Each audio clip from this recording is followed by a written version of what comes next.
બોટાદમાં રાષ્ટ્ર પર્વની શાનદાર ઉજવણી જિલ્લા કક્ષાના 80માં સ્વતંત્રતા પર્વે શિક્ષણ મંત્રી રીવાબા જાડેજાએ કર્યું ધ્વજવંદન। સમગ્ર દેશની સાથે બોટાદ જિલ્લામાં પણ 80માં સ્વતંત્રતા પર્વની હર્ષોલ્લાસ અને દેશભક્તિના માહોલ વચ્ચે ભવ્ય ઉજવણી કરવામાં આવી હતી। બોટાદની સરકારી હાઈસ્કૂલ ખાતે યોજાયેલા જિલ્લા કક્ષાના આ સ્વાતંત્ર્ય પર્વ સમારોહમાં રાજ્યના શિક્ષણ મંત્રી રીવાબા જાડેજાએ વિશેષ ઉપસ્થિત રહીને ધ્વજવંદન કર્યું હતું અને રાષ્ટ્રધ્વજને સલામી આપી હતી। કાર્યક્રમની શરૂઆતમાં શિક્ષણ મંત્રી રીવાબા જાડેજાએ જિલ્લા કલેક્ટર અને પોલીસ અધિક્ષક એસપી સાથે મળીને પોલીસ પરેડનું નિરીક્ષણ કર્યું હતું। આ પ્રસંગે મંત્રીએ બોટાદ જિલ્લાના સમસ્ત નાગરિકોને 80માં સ્વતંત્રતા પર્વની હાર્દિક શુભેચ્છાઓ પાઠવી હતી। ઉજવણીના ભાગરૂપે વિવિધ વિભાગો દ્વારા પ્રેરણાદાયી અને આકર્ષક ટેબ્લોનું પ્રદર્શન કરવામાં આવ્યું હતું, જેણે સહુનું ધ્યાન ખેંચ્યું હતું।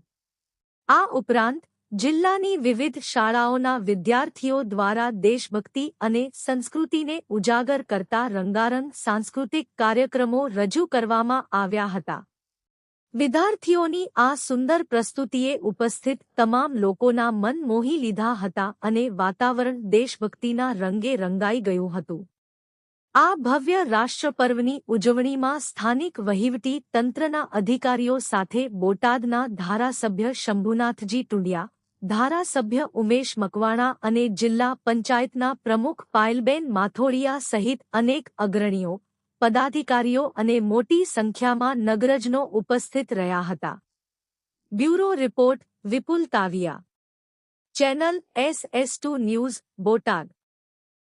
બેન, આજે 80માં સ્વાતંત્રતા પર્વની બોટાદ ખાતે જિલ્લા કક્ષાની આપના વરદોસ્તી ઉજવણી શું કહેશો આજના પ્રસંગે? સૌપ્રથમ તો આ 80માં સ્વતંત્રતા પર્વની દેશ અને દુનિયામાં વસતા તમામ ભારતીયોને હૃદયપૂર્વકની શુભકામનાઓ પાઠવું છું। આજ રોજ 15મી ઓગસ્ટનો આ સંપૂર્ણ ઉર્જાસભર કાર્યક્રમ બોટાદ જિલ્લા એટલે કે પ્રભારી જિલ્લામાં સંપન્ન થયો। ખૂબ સારી રીતના જિલ્લા વહીવટી પ્રશાસન, પોલીસ ડિપાર્ટમેન્ટ અને સર્વે ટીમો દ્વારા શિક્ષણ વિભાગને સાથે રાખીને આ કાર્યક્રમ છે એ ખૂબ સરસ રીતે ઉત્કૃષ્ટતાથી વિવિધ કૃતિઓ સાથે અહીંથી રજૂ કરવામાં આવ્યો। રાષ્ટ્રધ્વજને સલામી અને છેલ્લે અંતમાં વૃક્ષારોપણની સાથે આ કાર્યક્રમ છે પૂર્ણ થયો છે। હું આપ સૌ નગરજનોને પણ આપના માધ્યમથી, આ મંચના માધ્યમથી હૃદયપૂર્વકની શુભકામનાઓ પાઠવું છું। વિકસિત ગુજરાતથી વિકસિત ભારતની 2047ની પરિકલ્પનામાં આદરણીય પ્રધાનમંત્રી શ્રી નરેન્દ્રભાઈ મોદી સાહેબના વિઝનને, એમની દ્રઢ કાર્યક્ષમતાને સાથે રાખીને આપણે સૌ આ યાત્રામાં આપણું યોગદાન આપીએ, એ જ આજના દિવસની અભ્યર્થના। કેમ કે મહામૂલ્ય જે આઝાદીનું પર્વ આપણે ઉજવી રહ્યા હોય ત્યારે